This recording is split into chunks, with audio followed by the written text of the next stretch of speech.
Definitely. The last time that you and I talked, it was about a year ago, and you were doing research for your newest book, Inflation, A Guide for Users and Losers. And now that book is releasing in May. What prompted you and your co-author to write about inflation? Well, what actually happened was my co-author, Nick, was my postdoc at the time. He's now an economist at the World Bank. And he came in and said, we should write a book about inflation. And I said, why? Because we understand what it is and how it works. And he said, but there's something weird with this that we never really noticed, which is kind of the distributional story in it, which is it's simply not true that we're all hurt by inflation, right? And I'll give you an example of this, right? So if you're on a fixed income, relatively low wages, and eggs prices double and gas prices double and all that sort of stuff, it absolutely takes a big punch out of you, right?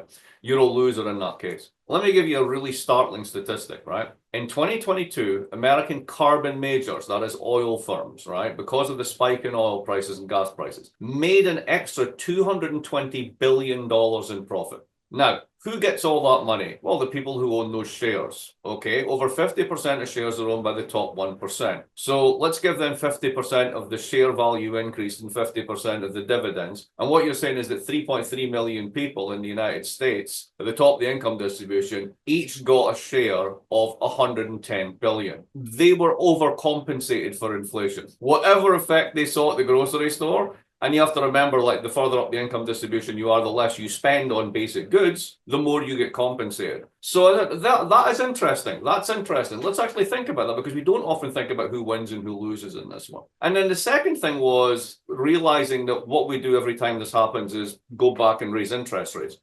And if the problem is a supply shock, which is what it seemed to be, both the COVID shutdown and then that was compounded by the oil price crisis, the Ukraine effect, etc. Why is raising the price of money, which primarily affects things like the housing market and business investment, the right response to something that is a totally different thing, which is an oil shock or a supply shock? And we went back and started to look at why we think this way. And it's because we got all of our ideas about inflation from the 1970s, the last time we saw one. Maybe we're in a really different world now, and that playbook that we draw from the 1970s is not appropriate.